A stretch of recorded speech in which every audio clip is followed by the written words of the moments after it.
Hi, my name is Alan Lamont. I'm doing a video right now on the King of the World, who is the Pope of Rome.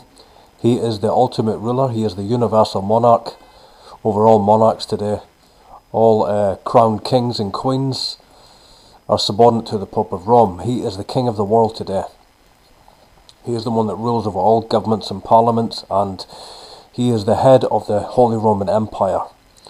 And the European Union is really a Vatican plan to establish the Pope as the Holy Roman Emperor, but more than that, more than an emperor, a universal monarch. And this is in fact the truth today, but this is concealed, it's hidden from the public.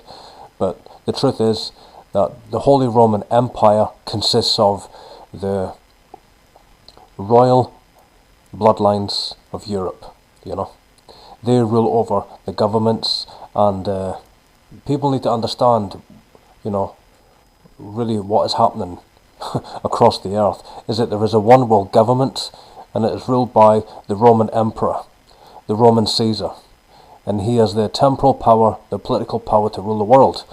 And the politicians, they understand this, and they are subordinate to this, and they will wage the crusades of Rome. They will bring their wars all across the earth to subject the earth to the authority of the Pope of Rome.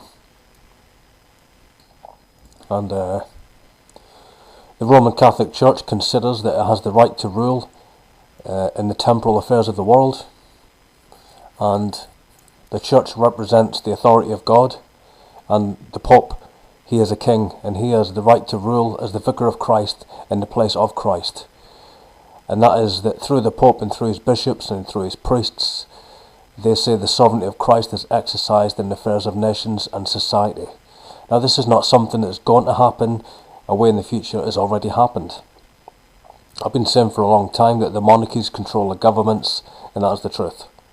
And those in high places know this. Those that are of royal bloodline, they understand this. Those that are, presidents, those that are prime ministers, they understand that really it's the Pope who gives the authority to all the monarchs and all the parliaments, let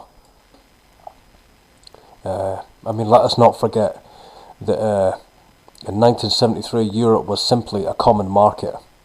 Years after the Cold War and the recessions, the idea of working in a more structured way in terms of trade and in a community sharing free circulation of ideas was sold by, the Heath government to the British people.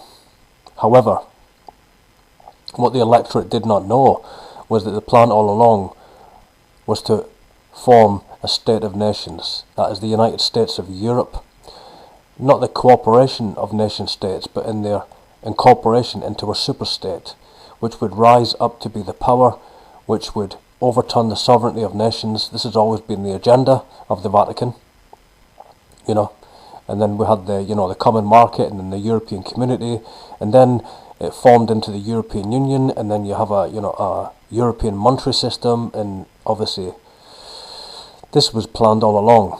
And a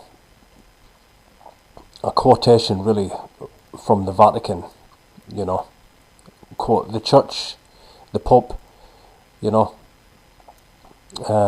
his letter to the Cardinal Milosov Vic, is not the true Church of Jesus Christ, but the very own Catholic Church. When the Pope says the Church, he means to be the Catholic Church. You see, what I'm saying is that the Vatican talks about a Christian Europe, but really it's the Pope himself who's the key to the European Union. It was the Vatican that created the European Union, and former Belgian Prime Minister said, "We do not want another committee, we have too many already. What we want is a man of sufficient stature to hold the allegiance of all people and to lift us out of the economic morass in which we are sinking. Send us a man, be he a god or a devil, we will receive him." The truth is they've already received him. The Pope of Rome is the ultimate authority over the United Nations, and this is what people need to understand, but it's not just for the United Nations. All unions across the earth, the Mediterranean Union, they're all governed by Rome. And the Pope is a king. That's really what I'm bringing out in this audio. He is the king of all kings. It's not just a cliche, okay? He is the king of all kings across the earth. And all the monarchies have given their kingdom unto the beast. It talks about that in the book of Revelation, chapter 17 and 18.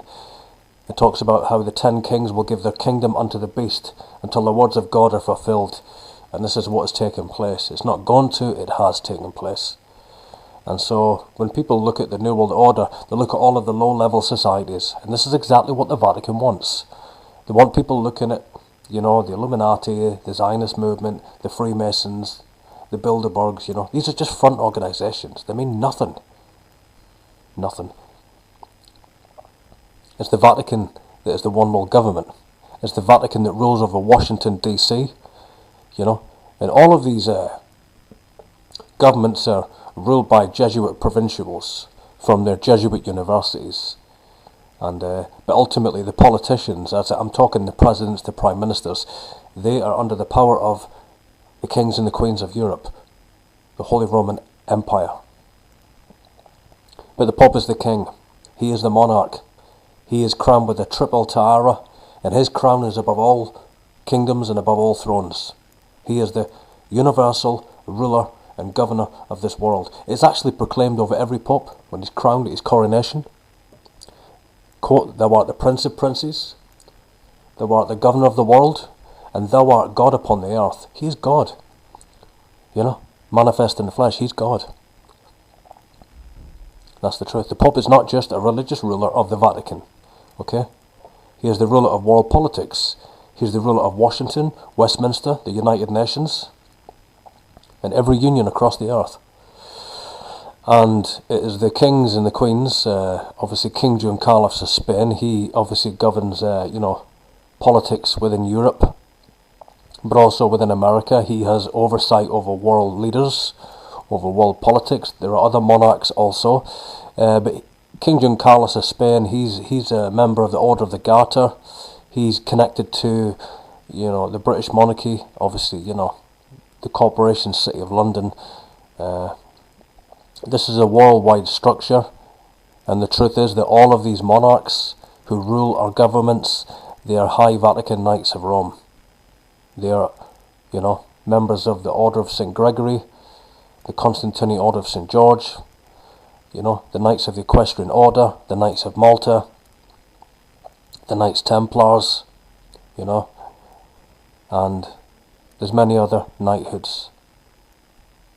Knights of Sylvester, Knights of St. Lazarus, the Order of Christ, the Order of Pius, and I'm not going to just go on, but there's many more knighthoods, but these are the most powerful that I mentioned. Okay, and it's the monarchies that, are at the highest levels of these knighthoods, and then what they do is they bring their politicians who are Jesuit trained from Jesuit alumni universities and organisations like the London School of Economics, the Rhodes Scholarship Group, Georgetown University, but there's many others, But it's these societies that rule the political parties, The Skull and Bones obviously being the one from Yale University that obviously ruled over, the White House for many, many, many years. In Britain, obviously, it was the London School of Economics and the Rhodes Scholarship. But you find it, from Oxford and Cambridge in Britain, the British leaders are actually, and obviously Edinburgh University, but I'm talking about the major universities, They're really trained there, and they're really brought into high-level masonry, and then Vatican knighthoods, and then they're initiated into the truth that the Pope rules over the monarchies, and the monarchies rule over the governments. And this is a system of control that's been in place for generations. It has. And so most of what you hear about the internet is just really, it's just deliberately put out there. I mean, the Bilderberg group is just an interlocking place. It's just a place where all of these organisations come and they plan what's going to happen for the next few years, and they control the media. The Bilderbergs, they control, the banking system and so on. But it's not these organisations that rule the one world government. It's not at all, Every nation has their, organisation. As in a power, there is a power structure across the earth. Just to bring a clear message on that, and I have to repeat it. In Britain, let's just take Britain for an example, and this will help you understand. Okay, Britain is ruled over by the Order of the Garter, and the Queen is the head of the order. It's a Vatican knighthood. Under that you've got the Order of the Bath, but also Parliament is governed by the Queen. She opens the Parliament. It's her Parliament. And as soon as a Prime Minister is sworn in the office, they then immediately have to go to Buckingham Palace and bow in subordination to the Queen.